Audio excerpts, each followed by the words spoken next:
भाषा यूं तो आपसी मेलजोल का साधन है, लेकिन क्या होता है जब एक जुबान शब्दों को पिरोने से कहीं ज़्यादा राजनीति, पहचान और सत्ता से रिश्ते का जरिया नजर आए। उर्दू, जिसकी शुरुआत एक भाषाई स्तर पर हिंदी के सबसेट कौरवी या शौर सैनी के साथ फारसी के मिलने से हुआ।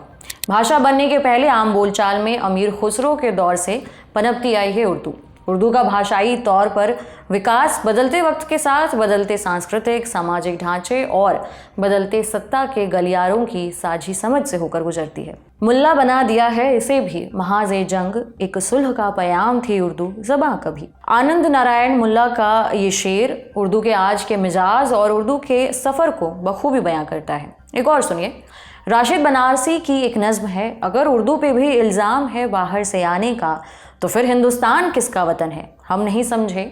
चमन का हुस्न तो हर रंग के फूलों से है राशिद, कोई भी फूल क्यों नंग ए चमन है, हम नहीं समझे।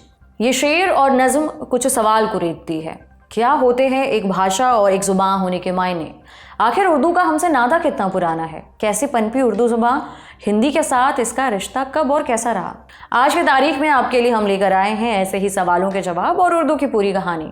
नमस्कार, मेरा नाम उपासना है और आप देख रहे हैं इतिहास के पन्नों से रूबरू कराने वाला हमारा रोजाना का कार्यक्रम तारीख। आज कुछ किस्से सुनाऊंगी, हिंदी के साथ गलबहियां डाले चली आई उर्दू के किस्से, फिर अंग्रेज़ों यानी गैर के आने से बैर के किस्से, जुबान और मजहब में फ़र्क के किस्से, उर्दू के नामचीन हिंदू शायरों के किस्से, उर्दू के पनपने से लेकर उर्दू के खटकने तक के किस्से। सिंपल शब्दों में कहें तो भाषा वो है जिससे चार लोग एक दूसरे के ख्यालात बेहतर ढंग से समझ सकें। Brought to you by Haier, world's #1 home appliances brand.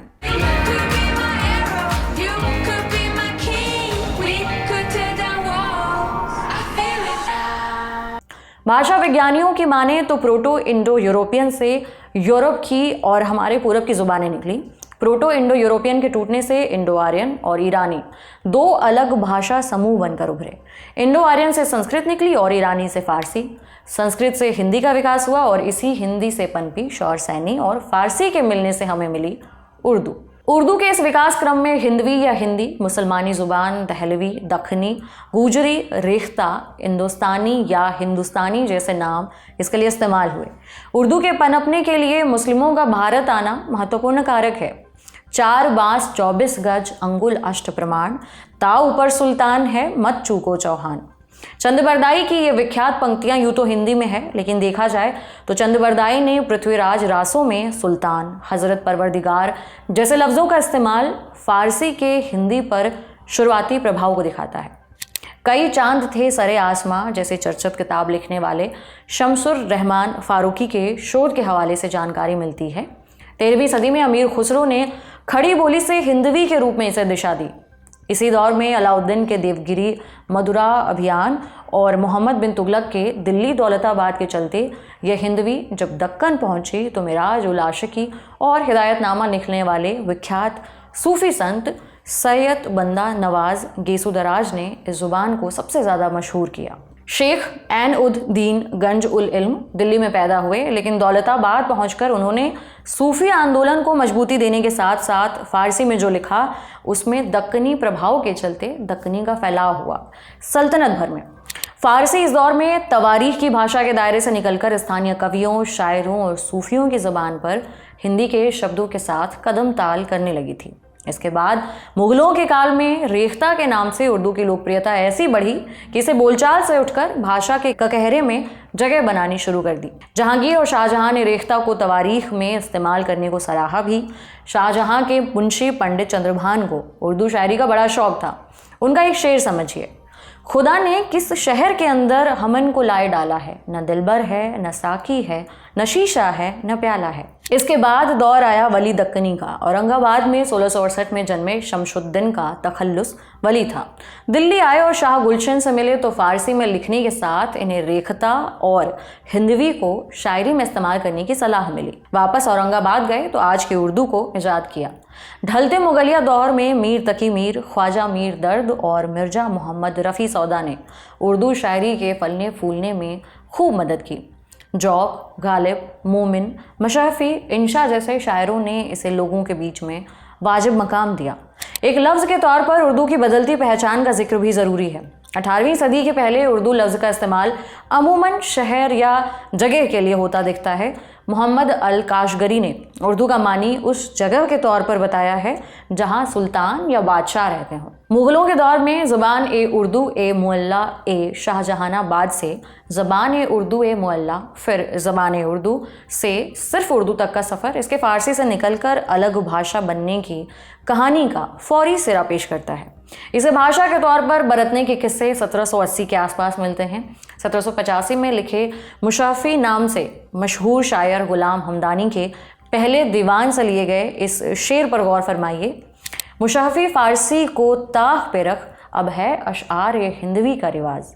बस यहीं से अलग अलग पेशे के लोगों ने फ़ारसी और हिंदी ज़ुबान के कई लफ्ज़ों को जोड़ घटा के या फिर क्षेत्रीय बोलचाल के सहारे लखनऊ, मुर्शिदाबाद और दक्कनी लहजे को लिखना शुरू किया। 18वीं सदी में जब कंपनी शासन ने पैर पसारने शुरू किए तब उन्होंने संस्कृत के साहित्य को हिंदुओं और अरबी फ़ारसी साहित्य को मुस्लिमों से जोड़ना शुरू कर दिया। भाषा के स्तर पर इसके पहले धार्मिक अलगाव नहीं था। केवल सहूलियत के आधार पर राज्यों ने अपनी सरकारी ज़ुबान तय कर रखी थी, लेकिन जनता जनार्दन में बोलचाल में कोई ऐसा अलगाव नहीं था। फोर्ट विलियम कॉलेज के जॉन बॉर्थविक गिलक्रिस्ट ने भी द ओरिएंटल लिंग्विस्ट 1798 में हिंदुस्तानी को उर्दू के तर्जुमे के तौर पर बरता और इसे मुस्लिमों की भाषा कहा। उर्दू के मुंशियों को जमा करके तर्जुमे पे तर्जुमे करवाए गए। NB हालहेड ने 1776 में लिखी अपनी किताब a grammar of the Bengal language में उर्दू को मुस्लिम समुदाय से जोड़ा। फिर W येट्स की 1827 में लिखी an introduction to the Hindustani language 1827 में भी उर्दू को समुदाय विशेष से जोड़कर दिखाया गया। लेकिन यहाँ तक ये जुड़ाव पूर्वाग्रहग्रस्त थे। जैसा देश तैसा वेश। अंग्रेज धर्म विशेष के आधार पर इतिहास और साहित्य पढ़ते आए थे। भारत आने पर शुरुआत में प्राचीन इतिहास को संस्कृत और मध्यकालीन इतिहास और साहित्य को फारसी से जोड़कर उन्होंने इसे धर्म के आधार पर विभाजित किया। इस सिलसिले में SR फारूकी कहते हैं उर्दू के खिलाफ हिंदी को पेश करने से उर्दू की साहित्यिक संस्कृति पर दूरगामी प्रभाव पड़े हैं, जिनमें से कुछ ही दर्ज किए गए हैं। फिर भी कोई भी तर्क या संवाद ये अनदेखा नहीं कर सकता है कि यहाँ एक ही भाषाई और साहित्यिक परंपरा के दो दावेदार हैं और ये पूरा मुद्दा अकादमिक से ज़्यादा राजनीतिक है। जहाँ से शुरू किया था वहीं आते हैं। अमूमन आपने भी रेलवे स्टेशनों, मोहल्ले के साइन बोर्ड और अस्पतालों वगैरह में अंग्रेज़ी, हिंदी और उर्दू या फिर जगह जगह के हिसाब से 2-3 भाषाओं में जानकारियाँ दिखी होंगी। इसे भाषाई सहूलियत कह सकते हैं। हाल ही में वर्षा ताई बनाम महाराष्ट्र सरकार मामले में देश की सर्वोच्च अदालत में न्यायमूर्ति सुधांशु धुलिया और के विनोचंद्रन की पीठ ने बॉम्बे उच्च न्यायालय के फैसले को समर्थन दिया। न्यायपीठ ने उर्दू के प्रयोग की चुनौती को खारिज करते हुए कहा, भाषा विचारों के आदान प्रदान का माध्यम है जो तरह तरह के विचारों वाले लोगों को करीब लाती है। इसे विभिन्नता के विभाजक के रूप में इस्तेमाल नहीं करना चाहिए। हमारे सिद्धांत स्पष्ट होने चाहिए। भाषा धर्म नहीं है, यहाँ तक कि भाषा धर्म का प्रतिनिधित्व भी नहीं करती है। कोई भी भाषा एक तबके, एक क्षेत्र और उसके लोगों से संबंध रखती है, न किसी धर्म विशेष से। ये नसीहत सिर्फ दर्ज करने के लिए नहीं बल्कि दिलों दिमाग में उतारने लायक है। जाते जाते कुछ शानदार शेर सुनते जाइए जो उर्दू की नफासत से आपकी फौरी पहचान करवा देंगे। शुस्ता जुबां शगुफ्ता बयां, होंठ गुलफिशां, सारी हैं तुझमें खूबियाँ उर्दू ज़ुबां की। फरहत एहसास, वो इन दान सा लहजा मेरे बुज़ुर्गों का, रची बसी हुई उर्दू ज़बान की खुशबू। बशीर बद्र। आज के एपिसोड में इतना ही। तारीख के अगले एपिसोड में फिर पलटेंगे पुराने ऐतिहासिक पन्ने, नए किस्से कहानियों के साथ मिलेंगे अगले एपिसोड में। इसे लिखा था अनुराग ने। शुक्रिया, अपना ख्याल रखिए।